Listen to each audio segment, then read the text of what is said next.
Colorado starts rationing who can get free doses of a life-saving drug.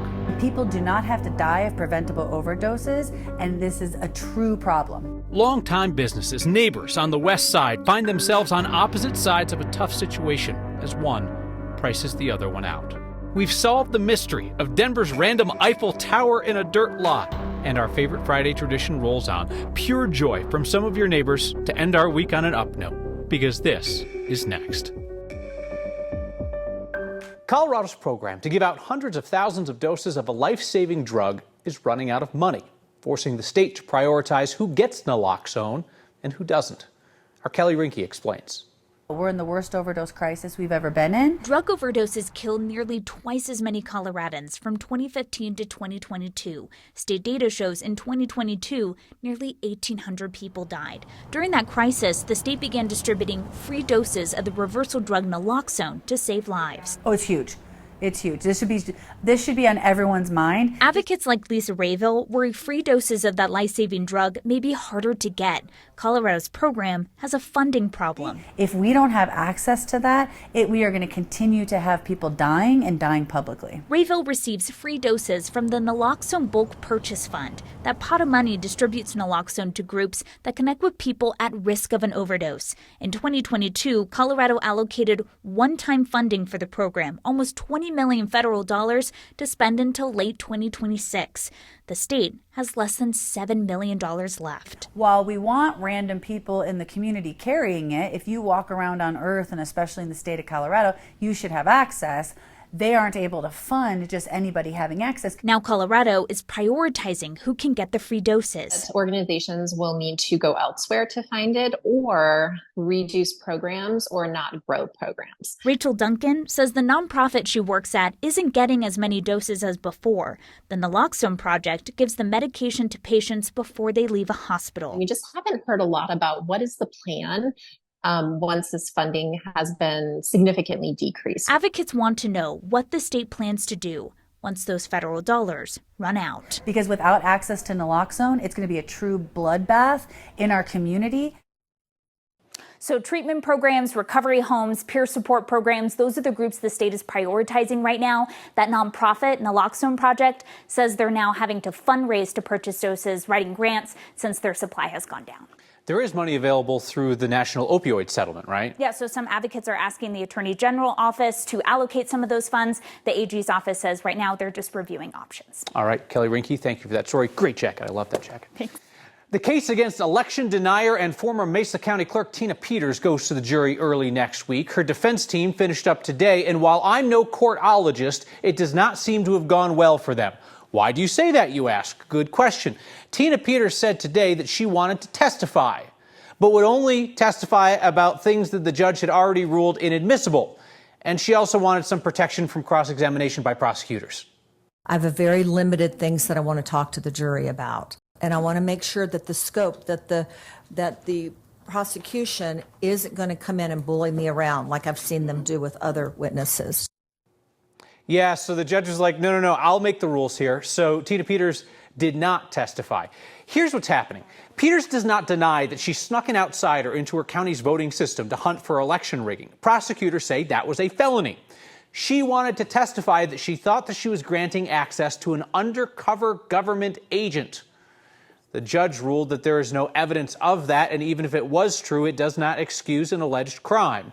When the judge wouldn't let her tell the jury this whole secret agent business, Peters said she wouldn't testify because she could not present her own defense. She faces 7 felony charges of impersonating and attempting to influence a public servant. Closing arguments will begin on Monday, then the case goes to the jury. Tonight, the kind of story that Denver has seen again and again, when growth and change run up against longtime neighborhood mainstays. Our Chris Vanderveen and photojournalist Chris Hansen take us to a bike shop on the city's west side. On a street that intersects Denver's Westwood neighborhood, a business finds itself at a crossroads. For 31 years, Thomas Padilla has made just enough to earn him something no dollar can buy. Thomas here, he shows mad love to the Westwood community and the kids here. For those in need of a bike, or part of a bike, Padilla's one-stop bike shop has equipped many a family How you guys doing this morning? Good, how you doing? with a two-wheeled means to their journey's end. And yet no amount of goodwill will afford him the ability to evade what's just down the road. Just hit me like a brick. I don't know. Build up a business and now it's coming down to the wire, you know. Took 31 years to collect. And I just got to concentrate on what means most to me. For those who lease in Denver, rent increases might as well be a rite of passage. So I feel like I'm getting stuff done, but just not enough. But nothing feels right, says Padilla, about what the new owner hinted would soon come to pass. I've always been month to month, and he said that it's going to be way higher. How much higher is a question. I just bought the property like a month ago. A question best suited for someone who hasn't come to work in a suit for a long time. Exactly 16 years and a half. And during those years, Yes. Gerardo Lopez, the owner of G's Auto Body, had the same landlord as Padilla, 2 buildings on the same lot, a shared rental experience, until one day this year, their lot came up for sale, which got Lopez thinking. So I put all my savings into the building, so that way nobody's gonna kick me out of here. A $1.2 million purchase, financed by a loan that now requires an $11,100 payment per month. Plus property taxes every year, and now I have to pay insurance for the building, so. Simple math tells him to make the numbers work, he has to do something he knows will make this area inside one of the most affordable neighborhoods in town quite a bit less affordable for his neighbor. I kind of feel sorry for him because now I have to raise the rent, but I have to do it because so I can survive. I'll just be at home thinking about it, you know, all night, like what am I going to do tomorrow? Padilla's is a bike shop started after years of working trash collection, a shop he started with his brother, with what others considered garbage. I'd find a bike one day, bent rim, you know, and stuff. Next day I'd find another bike, take off the rim. Pretty soon I started saving all the bikes just for parts and putting one together out of another. For years, rent consumed $1,600 a month in revenues. On this day, $3,800 a month. Padilla learned the new landlord, his longtime neighbor, wants quite a bit more. When he said higher, I kind of almost expected, well, I expected too much to afford, but now looking at this, it's for sure too much to afford, you know. For a small business that struggled to pay rent for years, it's an amount that simply doesn't add up. For him to have to close down after 30-something years, you know, that's not only a loss for him, but it's for the community too. The more I get rid of, the less stress I'm gonna have. And so, the neighborhood bike shop on Morrison Road appears to have reached the end of its road. It's pretty tough at nighttime when you're wore out, done, and then the guys show up and let's go move bikes, you know. Well, all right, let's go. And just, you know, do it. I go home, I'm so tired. I don't know. All I can do is just keep going. And for the first time in a long time, Padilla finds himself headed in an unknown direction. Last day, I guess I'll just be hauling stuff out here and put on the sidewalk or something. I don't know. Chris Vanderveen, 9 News. Padilla says he still has a lot of stuff to get out before he can even think about where to next, if next is an option right now. The new owner says Padilla can stay for up to 90 days. Coloradans going home after the Alexander Mountain fire now face the threat of years of flash flooding and mudslides around that burn scar. And there are several dozen families who lost their homes. The Northern Colorado Disaster Recovery Fund will be there for them, short and long term. This week's Word of Thanks microgiving campaign is helping to launch that new community effort. It's a way for our donations for disaster recovery to stay local, to help the Coloradans impacted by the Alexander Mountain fire and future natural disasters in northern Colorado. This new fund is a project of the longtime nonprofit Community Foundation of Northern Colorado. They are known, trusted, embedded in that community. They're not taking any fees or overhead out of our donations. So first up, they're ready to help these families impacted by the latest fire, including the dozens who lost homes. Then they'll pivot to helping to restore the watershed and do reforestation work, which we know those things are key to preventing deadly floods in the years to come. And then the fund will be ready to help our neighbors in northern Colorado tackle whatever comes their way next in terms of a natural disaster.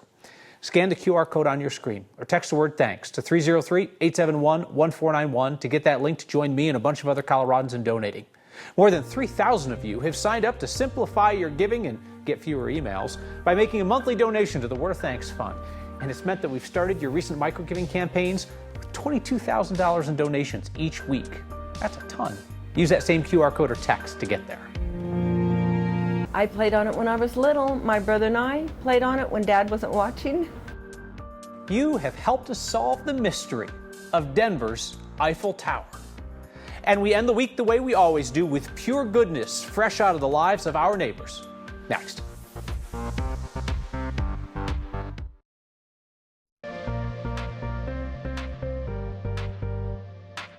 Finally Friday, what a crazy weather pattern. All that beneficial rain and temperatures in the 60s yesterday and today. But we have a warmer weather pattern shaping up for the weekend. Temperatures this afternoon well below the average of 89. And while we will see warmer readings over the weekend, a wind shift will scour out some of that low cloud deck. So that means more sunshine and the potential for some scattered storms.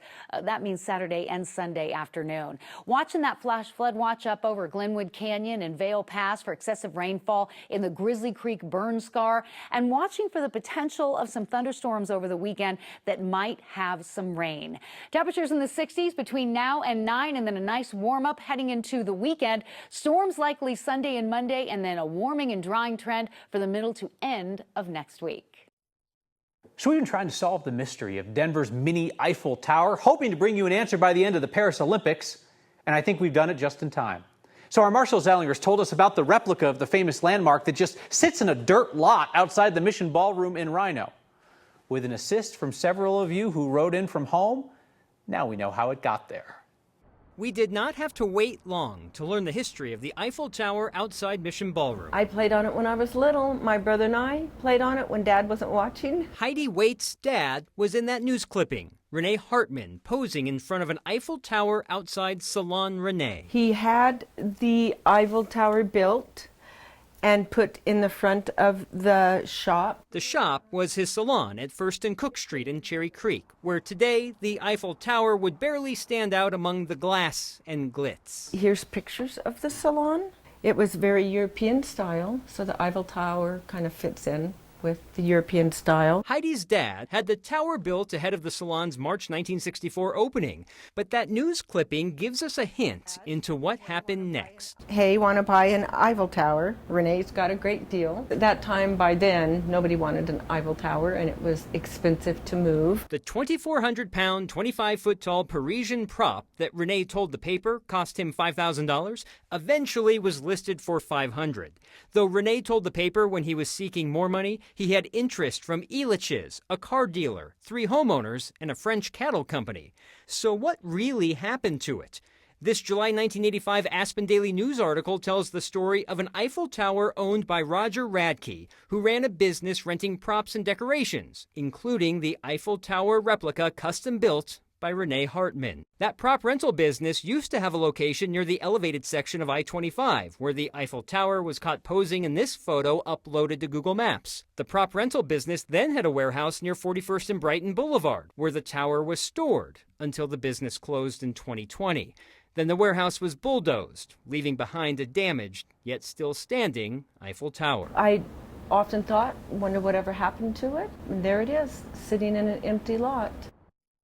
It still looks sad in the empty lot. Congrats to Mary, the first to notify me immediately after the story yesterday that it was from a salon at First and Cook in Cherry Creek. We still have the mystery of where did it get from Renee to the rental company. Heidi thought it went to that car dealer first, so there's still a small gap of when did the rental company take that Eiffel Tower over, and how the heck did they transport it to events here and there? I love it, though, man. It's such an unusual little piece of quirky Denver history. And now, thanks to you and others, we know.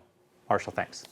My good news of the day is I have been able to be inside helping classroom teachers get ready for the first day of school. School's not in session yet, but it's time for an early pop quiz. Just one question. What's your good news?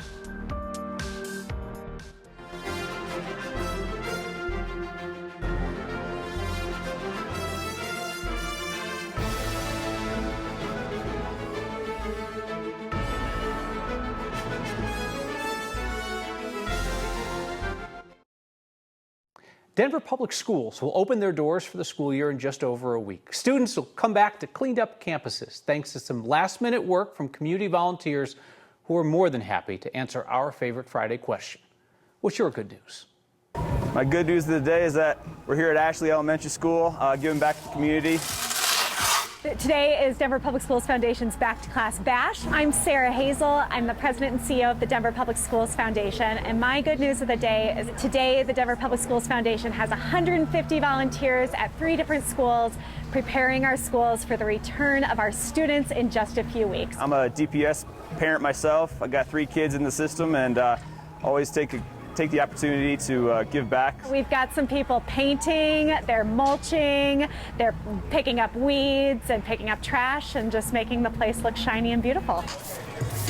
We're replacing all of the plant beds, we're weeding, we're cleaning up some of the garden area. Our good news today, our interns have been running a program all summer to collect school supplies. So today we donated over 7,500 school items to Denver Public Schools as well as a $5,000 check. My good news of the day is I have been able to be inside helping classroom teachers get ready for the first day of school. First day of school is exciting, it's nerve-wracking, it's all of those emotions, and being able to come in and see, oh wow, this is a beautiful space to be able to come to school is pretty special. I've moved some furniture, I've created bulletin boards, I've cleaned desks and got little nameplates on. We love having a bright, shiny new playground for them to jump on and play on and get as messy as they want right away so that then when they're going into their classrooms, they're there ready to learn and thrive. We're back with your feedback and the sadly dwindling hopes of Albania Mania next. So it all comes down to this weekend. Albania, our adopted Olympic underdog, has one more chance to win their first ever medal. Now, the good news is they've saved the best for last. Their final chance to leave Paris was something other than zeros across the board. Wrestler Chermin Valiev made it all the way to the quarterfinals, but ultimately fell short of a medal today. So it all comes down to Albania's last of 8 athletes to compete, wrestler Islam Dudiev. He's the reigning European champion, so this dude, or Dudiev, or whatever you want to say, he has a legit shot. He's in the 65-kilogram weight class of wrestlers, if you don't count the crushing weight of an entire country's Olympic hopes and dreams. His first match is tomorrow at 4 a.m. our time against somebody from Samoa. So I'm thinking all of us Albaniacs in Colorado need to tune in wearing our Albania t-shirts for good luck. I'm not the only one who got a t-shirt, am I? I was the only one who got a t-shirt. All right, feedback tonight from Jonathan, who says, wonderful to see the community and the DPS Foundation supporting Ashley Elementary, where I started my career in education as a 5th grade teacher in 1997. I love that message for a lot of reasons. One, because my parents are both public school teachers, and you'll never forget where you started your educational journey. I bet your students remember as well. Go Albania. See you next time.